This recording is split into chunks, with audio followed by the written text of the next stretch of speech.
இறையேசுவுக்குள் பிரியமான இறை உறவுகளே, திருவருகை காலத்தின் 2ஆம் வாரத்திலே இன்று நாங்கள் சிலுவையின் புனித யோவானினுடைய திருவிழாவை கொண்டாடுகிறோம்.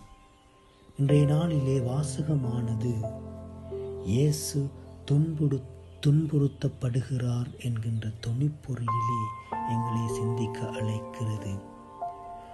அன்று நாங்கள் பார்க்கிறோம், இயேசுவை அவர்கள் புரிந்து கொள்ளவில்லை, அவர்கள் துன்புறுத்தினார்கள்.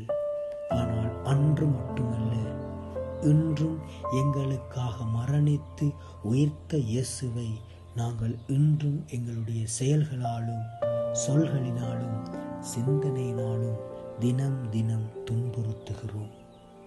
இயேசுவுக்குள் பிரியமானவர்களே, நாங்கள் உண்மையாகவே இயேசுவின் மீட்பை உணர்ந்தோம் என்று சொன்னால், நாங்கள் உண்மையாகவே இயேசுவின் அன்பை சுவைத்தோம் என்று சொன்னால், இயேசுவிற்கு சாட்சி பகருகிற மக்களாக மாறுவோம். ஆகவே இயேசுவிற்கு சாட்சி பகருகிற மக்களாக மாறுவோம், அவரைப் போல மாறுவோம்.